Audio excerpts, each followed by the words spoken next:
കോഴിക്കോടിൻ്റെ വെനീസിലൂടെയുള്ള യാത്രയാണ് നമ്മളിപ്പോൾ പോയിക്കൊണ്ടിരിക്കുന്നത്. 1000 രൂപ ഹൗസ് ബോട്ടിന് കൊടുത്തു കഴിഞ്ഞാൽ നമുക്കൊരു 1 മണിക്കൂർ യാത്രയാണ് അവർ പ്രൊവൈഡ് ചെയ്യുന്നത്. കേരള ടൂറിസം ഒത്ത് നടക്കുന്ന ഈ ഒരു പദ്ധതിയിൽ ഞാനും പങ്കാളിയായി. അങ്ങനെ കോഴിക്കോട് ജില്ലയെയും മലപ്പുറം ജില്ലയെയും ബന്ധിപ്പിക്കുന്ന ഒരു കായൽ സവാരിയിലൂടെയാണ് നമ്മൾ യാത്ര ചെയ്തുകൊണ്ടിരിക്കുന്നത്. പച്ചപ്പ് പൊതിഞ്ഞിട്ടുള്ള ഒരു കായലിലൂടെയാണ് നമ്മളിപ്പോൾ പോയിക്കൊണ്ടിരിക്കുന്നത്. നല്ല അതിമനോഹരമായിട്ടുള്ള കണ്ടൽക്കാടുകളും നമുക്ക് കാണാൻ കഴിഞ്ഞിട്ടുണ്ട്. ഒരുപാട് നല്ല നല്ല കാഴ്ചകളുമായിട്ട് നമ്മൾ മുന്നോട്ട് പോയിക്കൊണ്ടിരിക്കുകയാണ്. ഈ യാത്രയിൽ നമ്മളെ എവിടേക്കോ പിടിച്ചു വലിക്കുന്ന പോലുള്ള ഒരു അനുഭവമാണ് എനിക്ക് പേഴ്സണലി ഉണ്ടായിട്ടുള്ളത്. ഇത്രയും മനോഹരമായിട്ടുള്ളൊരു യാത്ര ഞാൻ എൻ്റെ ലൈഫിൽ ആദ്യമായിട്ടാണ് ചെയ്യുന്നത്. നല്ല പച്ചപ്പ് നിറഞ്ഞ കണ്ടൽക്കാടുകളോടുള്ള ഒരു യാത്ര. ഇന്ത്യൻ റെയിൽവേയുടെ ബ്രിഡ്ജും കാര്യങ്ങളും നമുക്ക് കാണാൻ പറ്റും. എന്തോ കണ്ടൽക്കാടുകൾ ഇത്ര മനോഹരമാണെന്ന് എനിക്കറിയില്ലായിരുന്നു.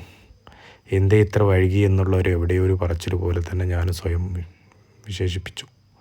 എന്തുകൊണ്ട് ഞാൻ ഇതിനു മുൻപേ വന്നില്ല, എന്തേ എനിക്കിത് വരാൻ കഴിഞ്ഞില്ല. അങ്ങനെ നമ്മൾ പോകുന്ന വഴിയിൽ വേറൊരു തോണിയിൽ ചെറിയൊരു കച്ചവടം കണ്ടു.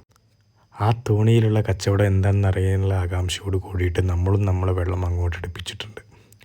മറ്റൊരു തോണിയും ആ തോണിയുടെ അടുത്ത് പാർക്ക് ചെയ്തിട്ടുണ്ട്. അവരും അവർക്ക് വേണ്ട കാര്യങ്ങളെല്ലാം ചെയ്യുന്നുണ്ട്. ഒരു നായക്കുട്ടിയെ നമുക്കവിടെ കാണാൻ പറ്റിയിട്ടുണ്ട്. ഇവിടെ നിന്നൊക്കെ എന്ത് ഭക്ഷണം കിട്ടിക്കഴിഞ്ഞാലും നമുക്കതിനൊരു 10 ഇരട്ടി സ്വാദാണ്. നല്ല രുചിയോട് കൂടിയിട്ട് അവിടെ നിന്ന് ഫുഡ് കഴിച്ചിട്ട് നമ്മൾ യാത്ര തുടർന്നു. പക്ഷികളൊക്കെ നമുക്ക് കാണാൻ പറ്റുന്നുണ്ട്. വെള്ളക്കൊക്കുകളോ കൊറ്റികളോ അങ്ങനെ എന്തോ ആണത്. അങ്ങനെ നമ്മൾ യാത്ര തുടർന്നു. കണ്ടൽക്കാടുകളുടെ ഉൾവശത്തിലോട്ടുള്ള യാത്രയാണ് നമ്മൾ പോയിക്കൊണ്ടിരിക്കുന്നത്.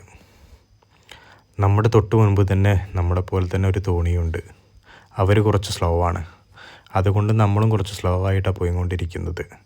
ആകാംക്ഷയാണ് കണ്ടൽക്കാടിൻ്റെ ഉൾവശം എങ്ങനെയാണെന്നുള്ളത് അറിയാൻ വേണ്ടിയിട്ട്. ലൈഫിൽ ആദ്യമായിട്ടുള്ളൊരു യാത്രയാണ്. അങ്ങനെ നമ്മൾ ഉള്ളിലോട്ട് വലിയും തോറും നമുക്ക് മനസ്സിൻ്റെ കുളിർമ അത്രയ്ക്കും പറഞ്ഞറിയിക്കാൻ പറ്റാത്തൊരു അനുഭൂതിയായിട്ട് മാറിക്കൊണ്ടിരിക്കുകയാണ്. എന്തൊരു ഭംഗിയായിട്ടുള്ള കാഴ്ചകളാണ്. ഇത്രയും ഭംഗിയുണ്ടോ പ്രപഞ്ചത്തിന് എന്നുള്ളത് നമ്മൾ പലപ്പോഴും വിസ്മരിച്ചു പോകുന്നൊരു കാഴ്ചകളാണ് ഞങ്ങൾക്ക് കാണാൻ പറ്റിയിട്ടുള്ളത്.